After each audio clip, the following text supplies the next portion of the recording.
எங்கள் வீட்டில் இன்றைக்கி சண்டே ஸ்பெஷல் வந்து ஆடோட தலை, ஒரு பிரெயின், அப்புறமா வந்து செவரொட்டின்னு சொல்லுவாங்களே, அது வந்து ஹீமோக்ளோபின்க்கு நல்லது. அப்புறம் கொஞ்சம் சிக்கன் வந்து எங்கள் பூனைக்கு. ஸோ இவ்வளோ தான் வந்து இன்றைக்கி எங்களோட சண்டே ஸ்பெஷலு. ஸோ அது வந்து லைனாக வந்து ஒன்றா பண்ணியிருக்கேன். ஃபஸ்ட்டு வந்து நம்ம அந்த செவரொட்டி பண்ணிட்டோம். அது வந்து பசங்க சாப்பிட்டா, யார் சாப்பிட்டாலுமே வந்து ஹீமோக்ளோபின்க்கு நல்லதுன்றதால அது கொஞ்சோண்டு ஒரு 100 கிராம்ஸாக எத்தனை கிராம்ஸ் தெரில வாங்கிட்டு வந்தாங்க. ஸோ கொஞ்சம் பாருங்கள் இவ்வளோ தான் இருக்கும். அவ்வளோ பார்த்தா பண்ணால் ஆளுக்கு 4 பேருக்கு 2 2 பீஸு இல்லை 3 பீசஸ் வரும். ஸோ அவ்வளோ கொஞ்சம் கொஞ்சமாக சேர்த்துக்கிட்டாவே வந்து நமக்கு வந்து உடம்புக்கு நல்லது. ஏன்னா நம்ம அடிக்கடி பண்ண முடியாது. நமக்கு எப்போ கிடைக்குதோ அப்போ வாங்கி பண்ணிக்கலாம். ஸோ இன்றைக்கி வந்து இது கொஞ்சமாக வாங்கிட்டு வந்ததால் இதை வந்து ஃபஸ்ட்டு ஃப்ரை பண்ணி எல்லாம் ஸ்டார்டர் மாதிரி பண்ணி சாப்பிட்டாச்சு. இதுக்கப்புறமா வந்து இது ரொம்ப நேரம் பாயில் ஆகணும் அப்படின்றதும் ஒன்றும் கிடையாது. ஸோ ஒரு 2-3 மினிட்ஸ்லேயே ஆகிடும். இல்லைனா ஒரு 5 மினிட்ஸ் கூட நீங்கள் பாயிலிங்க்கு வச்சுக்கலாம். ஸோ இது வந்து பாருங்கள், இது வந்து பெப்பர் போடல, இது வந்து சில்லி பவுடர் போட்டு பண்ணிட்டேன். நெக்ஸ்ட்டு வந்து பிரெயின் வந்து கொஞ்சம் ரெண்டுமே பெப்பர் போட்டும் பண்ணலாம். பட் பெப்பர் போட்டு ரெண்டுமே பண்ணால் ரொம்ப ஹீட் ஆகிடும்ன்ட்டு ஃபஸ்ட்டு சில்லி பவுடர், செகண்ட் வந்து நம்ம வந்து பிரெயின் பண்ணிவிட்டு பிரெயினுக்கு வந்து பெப்பர் பவுடர் போட்டோம்.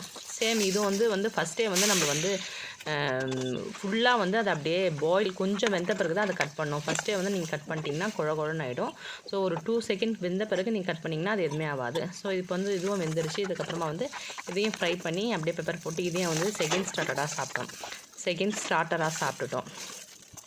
ஏன்னா இதெல்லாம் நமக்கு பெரிய ப்ராசஸ், தலைலாம் பண்ணுறது லேட் ஆகுன்றதால. இப்போ தலை பாருங்கள், இதை வந்து நாக்கு அந்த மாதிரி பகுதியிலாம் இருக்கலாம், அதெல்லாம் வந்து சுடு தண்ணியில் போட்டு நல்லா கொதிக்க வச்சு க்ளீன் பண்ணணும். அப்படியே வந்து போட்டால் வந்து ரொம்ப வந்து ஸ்மெல் வரும். அதனால் நிறைய பேர் அப்படியே போட்டு அப்படியே பாயில் பண்ணி சாப்பிடுவாங்க. பட் நாங்கள் வந்து அப்படி பண்ண மாட்டோம். நான் வந்து க்ளீனிங் தான் ஃபஸ்ட்டு ப்ரிஃபரன்ஸு. ஸோ அதுக்கப்புறம் வந்து இப்போ தலை பண்ணுறது எப்படின்றதும் அப்படியே லைட்டாக சேம் ஆஸ் யூஷுவல் எல்லாமே எப்படி வெங்காயம் தக்காளி போட்டு வதக்கிட்டு பண்ணுறோமோ அதுக்கு பட்டு அளவு மாத்திரம் கொஞ்சம் கரெக்டான அளவாக போடணும், அவ்வளோதான். ஸோ அதையும் வந்து இஞ்சி பூண்டு பேஸ்ட்டு, வெங்காயம் தக்காளி போட்டு வதக்கிட்டு நல்லா வதக்கின பிறகு நம்ம நல்லா கழுவி வச்சுருக்க தலையும் போட்டு நல்லா வதக்கிட்டு அதையும் நல்லா ஒரு 5 விசில் 6 விசில் நல்லா வேகணும். வேகிறது தான் வந்து ரொம்ப இம்பார்ட்டன்ட். மிளகாத்தூள் வந்து நம்ம வீட்டிலேயே குழம்பு மிளகாத்தூள் பண்ணி வச்சுருக்கோம். அதை போட்டு பண்ணி முடிச்சா வந்து சூப்பராக வந்து தலையும் வந்து ரெடி ஆகிடுச்சு. ஸோ நாங்கள் அப்பப்போ பண்ணி இது மட்டும் தான் சாதத்துக்கு குழம்புக்கு வச்சுக்கிட்டோம்.